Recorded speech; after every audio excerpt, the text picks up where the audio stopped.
This shot is from a video I uploaded that sort of worked as a color grade demo, and I got some comments and messages about this video from people who wanted to see how I created this look. So I'm going to show you the node tree structure that I used for this video. This is the original shot here. It's just a shot of a woman standing in front of a moving subway, and it was shot on an Arri Alexa Mini. So the first thing I did was went in and cleaned up the shot just a little bit. This shot was pretty clean, there's not a lot of noise, but if we look here at her clothing, you can see just the tiniest bit of noise. So I went in with some very light temporal noise reduction, and that did a very nice job of just cleaning it up. After that, we have these 4 nodes here, which are basically my primaries. So I'll go ahead and turn those on, and you can see that these 3 nodes here are parallel nodes. And in this node here, I just fixed the white balance using the temperature and tint controls. So I just cooled down this shot a lot because it was really warm.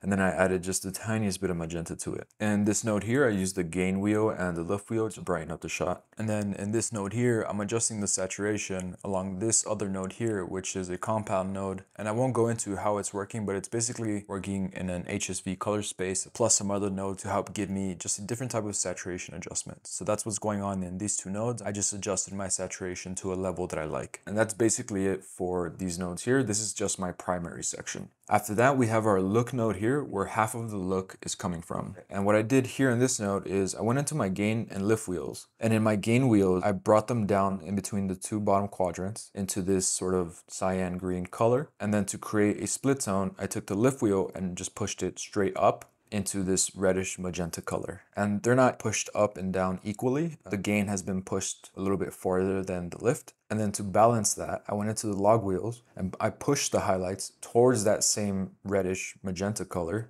to counteract what I was doing in the gain wheel. And I did that to neutralize the highlights a little bit. And I followed the same thing with the shadows. So I pushed the lift into this reddish magenta color and grabbed the shadow log wheel and pushed it down again to counteract that lift adjustment and sort of neutralize the shadows, the darker parts of the image. Keep this technique in mind, which will help you to create more natural looking color grades. If you use the gain and lift wheels to create a split tone, whatever colors that you push these wheels into, you can go into the log wheels and push in the opposite directions. And that'll help you to neutralize and bring back to a more natural looking white point and black point for your shot, which again will help your color grade look more believable and more natural. So that's what's going on in this look node here. After that, I have this skin key node here, which might look like a parallel node, but if you notice, this node isn't hooked up to anything. I just created this node to grab a skin key, okay? And the reason I did that, if I turn this node off here, this node here is receiving this signal here, which is what you see right now. And this is my neutral Rec 709 base that I'm using for this look. And this provides the most neutrality and contrast and color separation between my subject and everything else. So I'm able to get a much cleaner key. But just know that this node here isn't applying any adjustment. It's just grabbing the skin with a qualifier. And then I am also using a power window to sort of isolate it,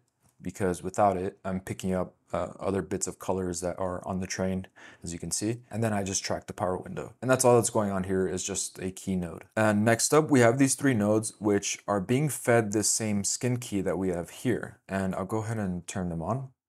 And if I toggle it on and off, we have our skin adjustment being applied. And actually, I know that I adjusted this skin tone with my film LUT already being applied. So after I activate my film LUT, I know that this is getting a little bit more closer to the skin tone indicator line. So that's what this node is doing. It's just fixing the tone of the skin using the offset wheel. After that, we have a skin glow node, which is using the glow effect to add just a little bit of brightness and pop to the skin. If I turn that on and off, you can see that there. And after that, we have a skin soft node here, which you really have to zoom in to see what's going on here. It's just very subtle. And I've made this adjustment by grabbing the mid-tone detail and turning it down just a little bit. And that helps to create just the tiniest bit of softness in the skin. I didn't want it too strong, just very light, since it is sort of working with the skin glow to create a softer look to the skin. And together that is giving me my skin tone correction. And then after that, in our pipeline, we have our CST, which transformed our footage from Rec 709 to a Signon film log output gamma. And that is so that we could go ahead and apply this film LUT here, which is the Kodak 2383 D60 film LUT that you get inside of DaVinci Resolve. When I first started building this look, the process for me was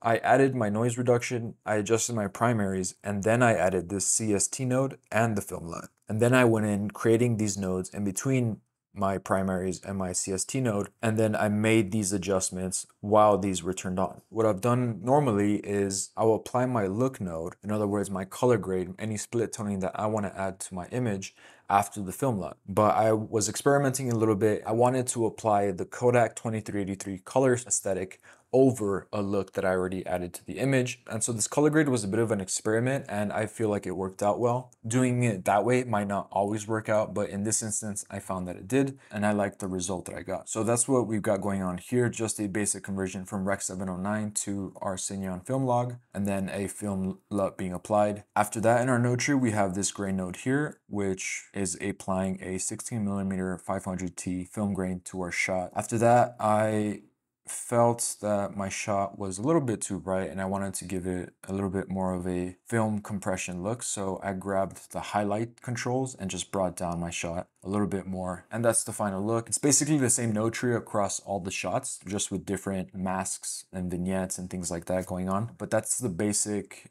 build for this look. If there's another look that you've seen in my videos that you would like me to do a breakdown for, let me know down in the comments. As always, thank you for watching, and I will see you on the next one.